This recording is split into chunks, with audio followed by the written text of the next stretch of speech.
기원전 6세기 출가의 첫 새벽, 태자는 물가에서 손과 얼굴을 씻고 조용히 서 있었습니다.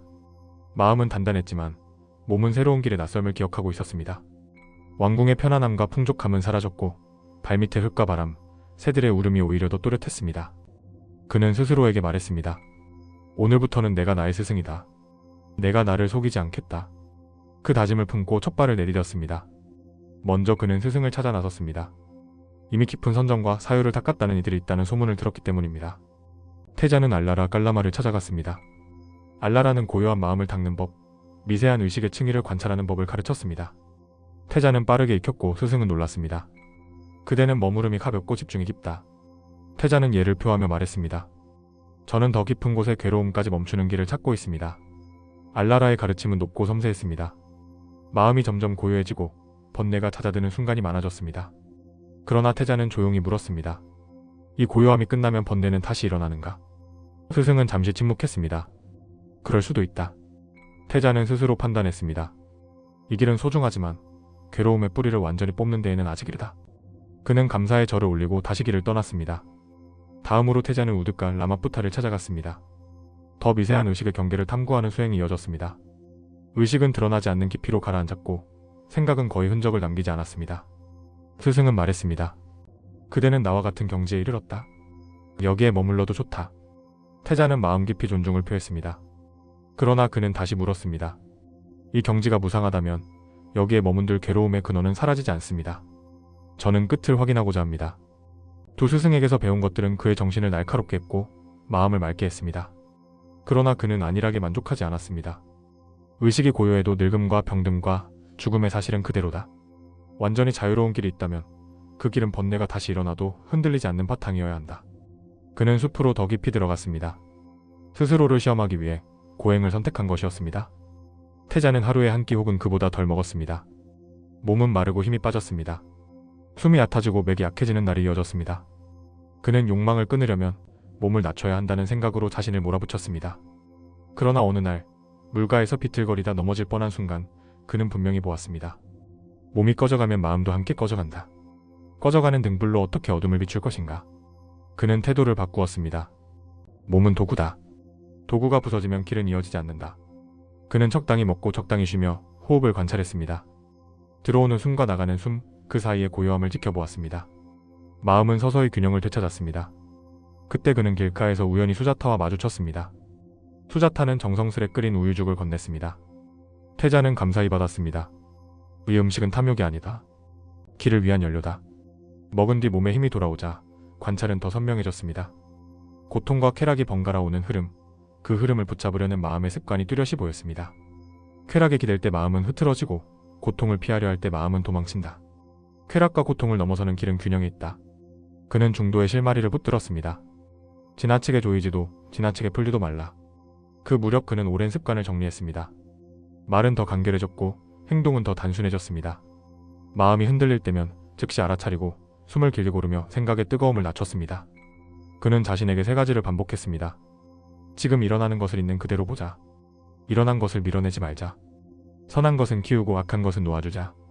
이 간단한 문장이 매 순간의 기준이 되었습니다. 가끔 그는 스스로에게 물었습니다. 나는 왜 길을 찾는가? 답은 분명했습니다.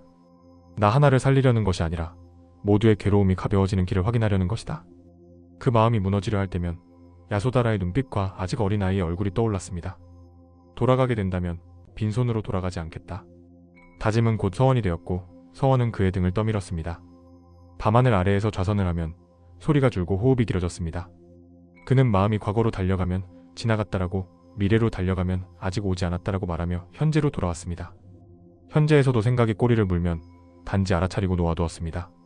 그러자 억지로 멈추려 할 때보다 훨씬 빠르게 생각이 잦아드는 것을 보았습니다. 억누름이 아니라 얘가 고요를 낳는다는 사실을 확인했습니다. 어느 날 그는 나무 그늘 아래에 앉아 호흡을 따라가다 문득 깨달았습니다.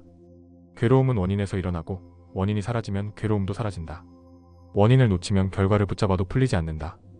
이 단순한 이치를 몸으로 이해한 순간 마음은 한층 가벼워졌습니다. 그는 속삭였습니다. 길은 멀리 있지 않다. 지금 여기에 있다. 그는 자리에서 일어나 보리수가 있는 방향으로 걸음을 옮기기로 했습니다. 오늘은 더 서두르지 말자. 그러나 주저하지도 말자. 발이 땅을 디딜 때마다 그는 마음의 중심을 확인했습니다.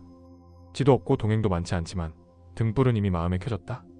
이제 남은 것은 등불을 바람에서 지키며 걸어가는 일뿐이었습니다. 알라라에게서 배운 고요함은 바다처럼 넓었고 우드가에게서 배운 미세한 관찰은 바늘 끝처럼 정밀했습니다.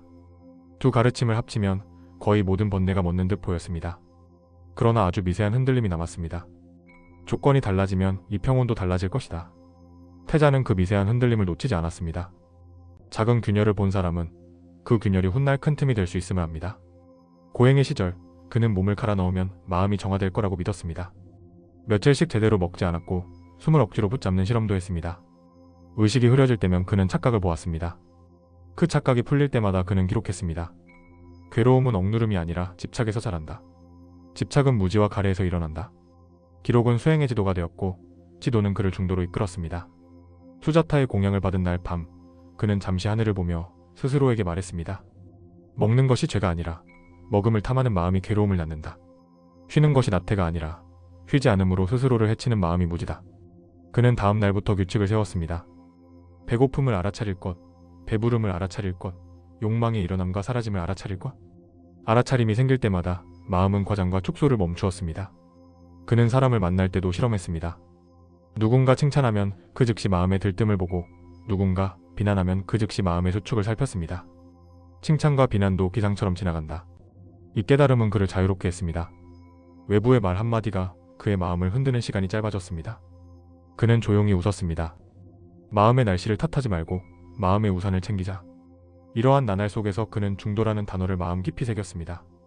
줄을 너무 조이면 끊어지고 너무 느슨하면 소리가 나지 않습니다. 삶도 그러합니다. 그는 말했습니다.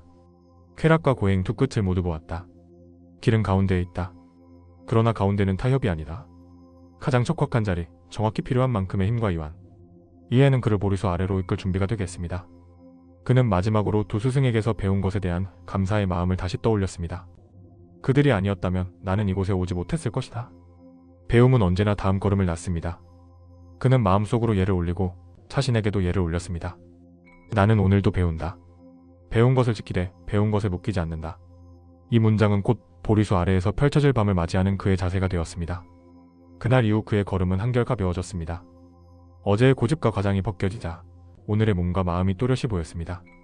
그는 들숨과 날숨의 길이를 억지로 맞추지 않았고 자연스러운 흐름에 귀를 기울였습니다.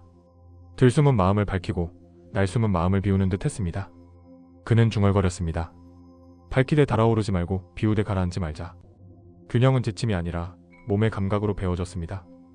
보리수의 그늘이 있는 곳에 이르렀을 때 그는 알아차렸습니다. 여기에서 머무르자. 오늘 밤 나는 움직이지 않겠다. 땅은 단단했고 자리는 고요했습니다. 마음은 긴 길을 돌아 마침내 제자리로 온 듯 했습니다. 그는 조용히 서원을 세웠습니다.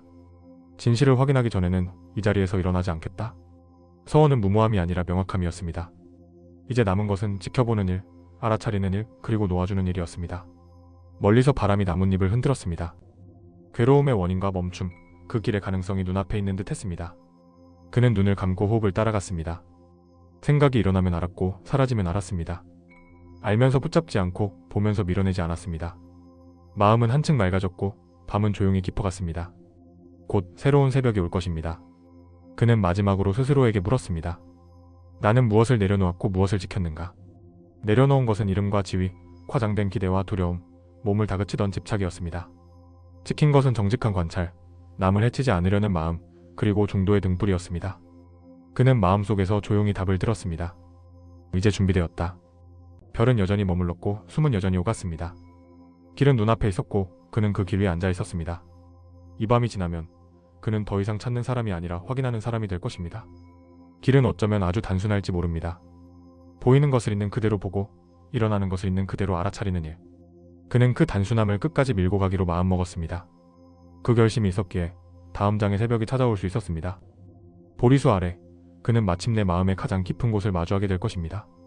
그 새벽을 향해 지금 그는 조용히 숨을 고르고 있습니다. 모든 준비는 끝났습니다. 남은 것은 앉아 지켜보는 일, 그리고 끝까지 머무는 일뿐입니다. 그는 미소 지었습니다. 지금 여기 이것으로 충분하다. 그리고 눈을 감았습니다. 새벽은 가까웠습니다. 숨은 잔잔히 오갔습니다.